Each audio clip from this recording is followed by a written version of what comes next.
Welcome to the Town and Country Podcast, 2 churches, 1 ministry. Thank you so much for joining us on this beautiful day here in Cedar Falls.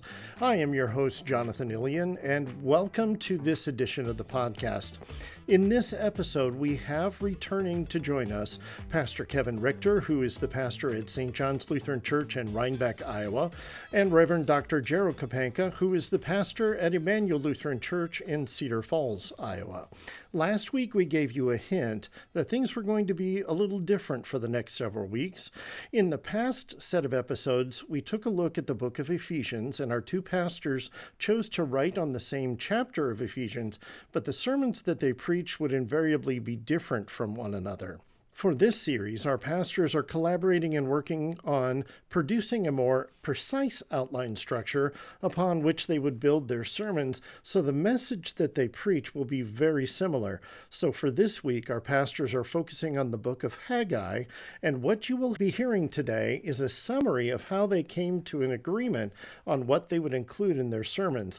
Therefore, what you're going to be hearing is more about the process of how they constructed their outline and the basis for their sermons, which will be preached on Sunday, February 25th. So without further delay, I give you Pastor Kapanka and Pastor Richter discussing the book of Haggai.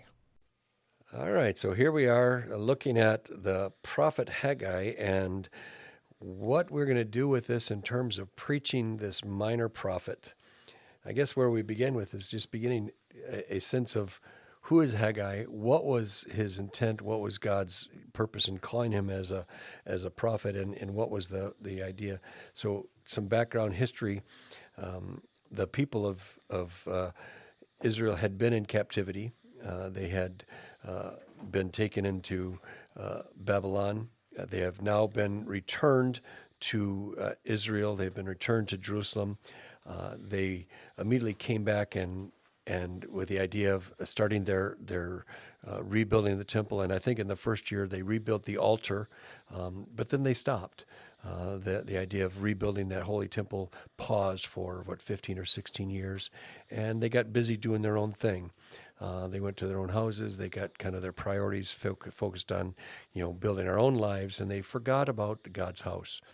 And it's into this setting where God sent the prophet Haggai to say, "Hey, folks," tap him on the shoulder and say, "You've got your ideas mixed up, and you need to build my house first and get things going." Is that kind of how you read this and saw this? Yeah, I mean, when you read some of the minor prophets, you're like, what in the world is going on here? Haggai's pretty easy to just, it's not poetry. It's not, doom and gloom. It's more just straightforward talking, and it's got one clear message, build the temple. God wants you to build the temple. And so I think we both kind of came to this one, not with 2 separate ideas and trying to find the middle. We came together and said, it's about the temple. Okay, so What is the modern day version of the temple? The church. And what is the modern day version of, the church versus our homes and that stuff? So we got to that. But, we kind of worked through, this one's got 2 chapters instead of 1. Hey, Obadiah only had 1 chapter. So we were able to kind of use all 21 verses versus Haggai. Now we're getting into 2 chapters. We got to kind of pick themes and, parts of it just to have a concise sermon. And so we used some stuff, skipped over some stuff, but we really focused in on the temple versus their homes. And that's what Haggai's showing up to prophesy on and preach on. Yeah, and their prioritization. The Yes. fact that when they had come back, they'd come back with a sense of eagerness of being returned back after being in exile for 70 years. But how quickly they'd gotten diverted from coming back to the house of the Lord to coming back to the house of me. Yeah. And how easy it is for us. We get excited, or we've completed our confirmation, or maybe we've finished our time in the Lord, and we just kind of get busy with our own lives. Well, and also, you need to put yourself in their shoes and see that this is purely human. Yep. They've been away for 70 years. Yeah. And even though they've been back for a number of years, they've still been gone longer than they've been back, and man, think of us, we missed 3 or 4 Sundays. It takes a habit to get into going again. It takes intentional effort of getting up, getting dressed, going to church, and so being on for 70 years where they had no temple, they had no altar, they weren't making sacrifices. There were some things they could do in home churches, but they weren't actively practicing their religion. To come back and start that all over again, it took time, just took, motivation from God and his prophets to really get them to that. And so you can't fault them. You can see this. And then, one of the examples I had in my head that I just kind of threw out the window, but if you were to go down to Mexico with a Habitat for Humanity and build houses, and you're going to build a whole village, and you show up and they say, okay, there's nothing out here. We're going to build, 20 homes. What's the first question you're going to ask yourself? Where am I sleeping tonight? Yeah. Yeah. I don't even see a tent. Where am I supposed to stay while we do all this work, And so it makes sense that let me build my house first, and then we'll do this, because I need to take care of me, and that's just human nature. That's in all of us. So yeah, and I think, taking off the natural reality of the fact that while they were in that captivity, they remained relatively faithful to the God to the best of their extent without the sacrificial system. Yep. They must have felt that God had remembered them and had returned them, to Israel. And so they really didn't have a problem with the fact that, we haven't been making these sacrifices for a long time. And so it wasn't elevated to the place of importance in their life. And so you're absolutely right. This idea that, it was natural for them to say, we got the altar built and that's all we need for right now, and let's get on with our lives and kind of set aside the importance of building the remainder of the temple. Yeah.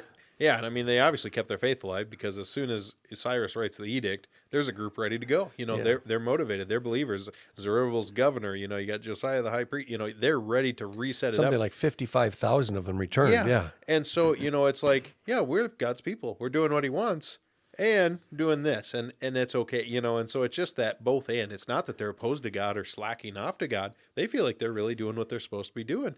And it's not till they're called out that they see, okay, there actually is an error in our way. Yeah. And that, again, I think the relevant point that for us today is that it's so easy for us to get caught up in our day-to-day lives, isn't it?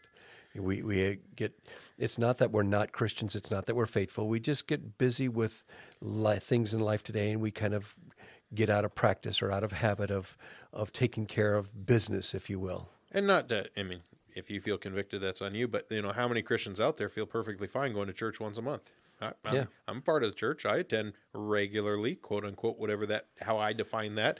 It's not that I don't go. It's not that I don't want to go. It's just I go enough, and I'm a Christian and I live this Christian life without actively pouring this into the priority of your life. Or the thing that we run into, and I'm sure other congregations the same thing, we're big advocates of electronic giving, your weekly checks, it's just automatically deducted.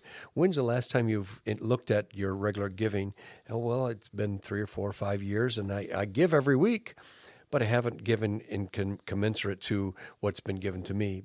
It hasn't changed. I'm a steward, but it's out of sight, out of mind, and I go on with my business, and it doesn't change. I don't give special offerings because I give every week.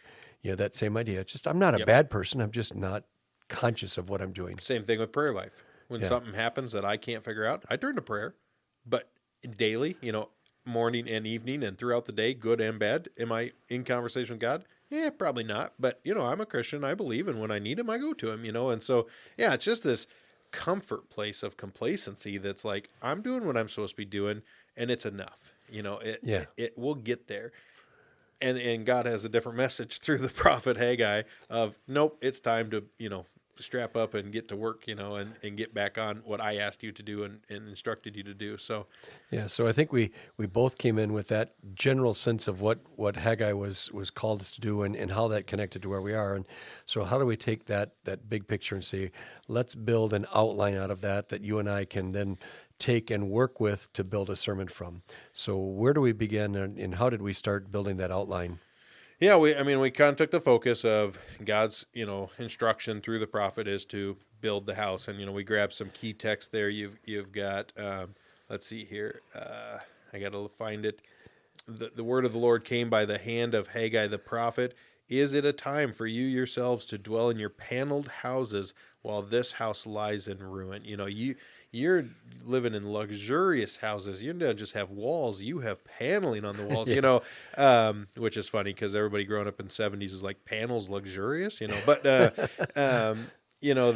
their houses are almost complete and completely done, and the house is still sitting here in ruins, barely even started, and then you get down to later on in verse 9, And, they're asking, why is nothing really going the way we thought it would? Our crops won't grow, or, these things aren't going as well as we thought they would.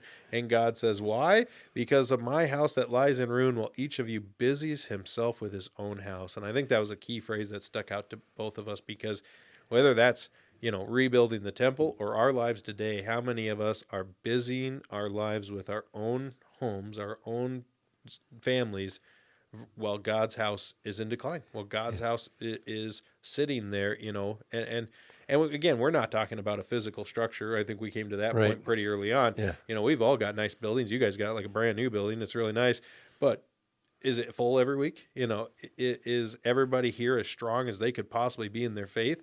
Well, absolutely not, and so there's still work to do. We still are building God's kingdom, building the house of God here, and we can't do that if we're so busy doing our own lives. Yeah, and from a homiletical or from a preaching standpoint, you take a look at that. And how many of us are able to make that connection between the fact that my life isn't going the way I thought it would be, and it's not as bad, and suddenly say, maybe the reason that is because I haven't been as faithful to my Lord in all the things he's asked of me. We would like to blame, the government or my employer or my wife or my family or 1,000 other things before we'd say, maybe I need to look at what is my relationship with God. And I think that's what Haggai is saying, is that you need to look and say, where are you in relationship with God? And then say, maybe that's a part of why your life outside of your temple or outside of your church isn't what you think it should be. Right. And this isn't like some kind of works righteousness. No, you do the works, no. God blesses you. I merit or earn it. This is simply when we live the way God has instructed us to live, things go well. It's built into that lifestyle for us. It's just it's why he wants this life for us, versus when we get focused on doing it ourselves, then things don't go well, and that's not God's blaming of, smiting us in order to bring us back to it. It's just simply the natural law he built into creation. When we live according to his will, there are blessings tied to that. When we go outside of his will, there are consequences tied to that. So yeah, seeing that, okay, my life is good, but there's a lot of things I still struggle with. There's a lot of things that I just stress over. There's a lot of things that, I think of Psalm 127 right away, eat the bread of anxious toil, early to rise and go late to rest. God gives to his beloved sleep. There's a life built into this that God has given us. So when you're so busy trying to make your own life and things aren't going as well, how is your relationship with God? Are you living according to his will and coming back to being part of his house? And again, this kind of speaks to, all I need for my faith is me and my Bible, me and Jesus. And God has something different to say, that absolutely we are to be part of the church and building his house first, and so. So in terms of building our sermon outline, we began with that reality of the history of our Lord, and that Haggai called them out for their misplaced priorities.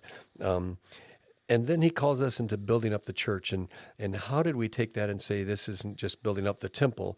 You kind of touched on that a little bit. You want to elaborate that a little more? Yeah, to me, this is a big one. You read all the evangelism models and everything out there. And of course, every church wants to grow in numbers. We want more people. And that is a task. Go make disciples of all nations. We want to bring more people in because it's more souls saved. But there's so much more to evangelism and discipleship and building God's house than just butts in the pew. It's not just attendance. And so what are we doing for those who are in the pew to grow their faith, to turn them into the ones actually living by God's faith, to seeing their identity as in Christ and in the sacrifice of the cross, they are forgiven of their sins, not by what they're doing, but by what he has done for them. So yeah, we took this, that the building the temple, building the church today, building the house of God is twofold. One, more people. Absolutely. We always want to be reaching more people. But two, building ourselves up, equipping the saints. Man, just fresh off Ephesians, you go back to Ephesians 4, God gave prophets, apostles, evangelists, shepherds, teachers to equip all the saints to a mature knowledge in Christ, and so this is growing God's house. This is the purpose of us being here as his one body, is to equip everybody in the body to grow in their faith and maturity in living his life. That sounds like a good sermon that you're writing there. Yeah, Yeah, if I were you, I'd want to listen to that one. I didn't get to touch on that because there was too much in the rest of the chapter. But no, we did decide to hear there's also a place for us to brush up against stewardship.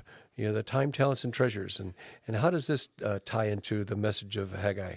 I think that also is kind of twofold, because we want to be careful to not make people feel guilty for being good parents and raising their kids and having a clean house or a nice house or things like that, right?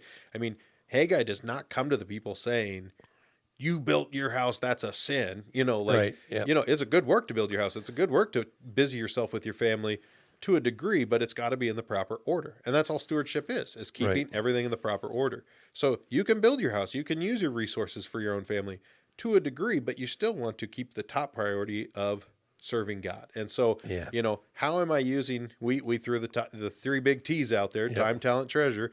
How am I using my time to serve God and build up his house, both in those two natures? And I think if I can remember my manuscript, I really hit home on all three of these T's in both time.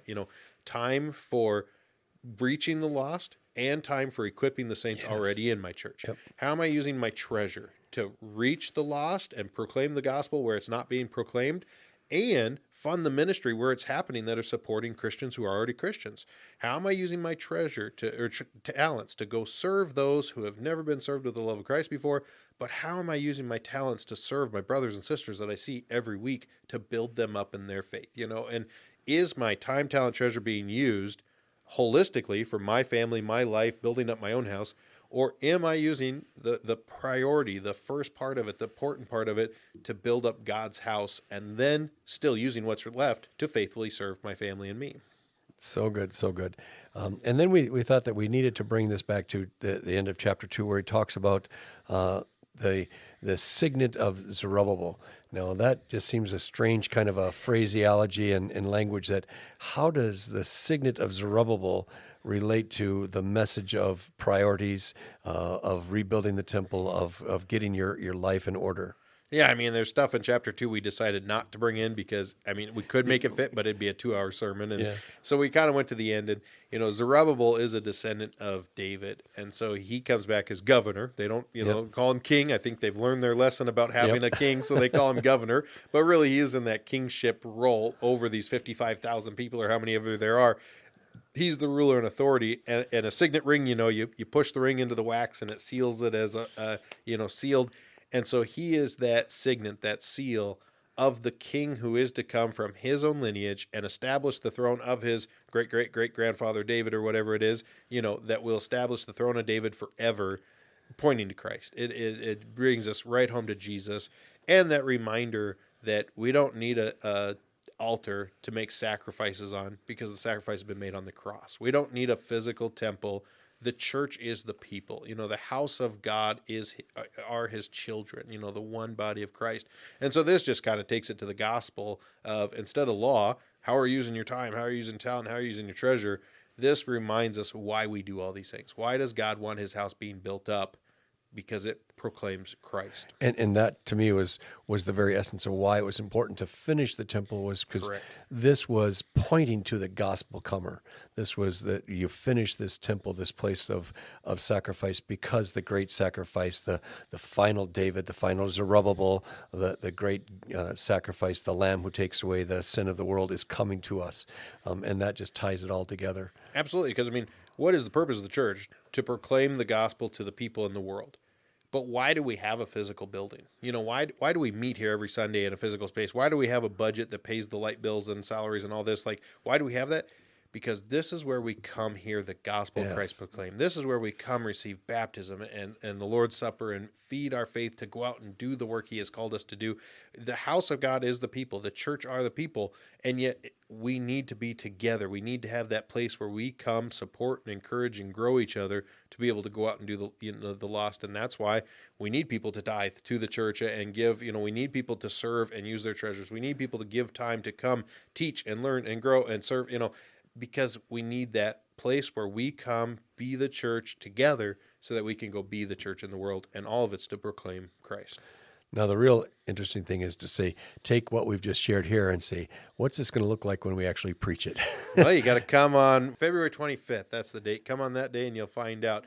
So yeah, again, I talked about it last week with Obadiah. My original vision was word for word, exactly the same sermon. That just isn't possible with two different preachers. And so we came up with the one outline, And then we came up with different manuscripts. So even though it's one outline, one theme, one message, you're still going to hear 2 different sermons. So you can listen to them and compare and see who's the shorter, because we all know that's what people think is best.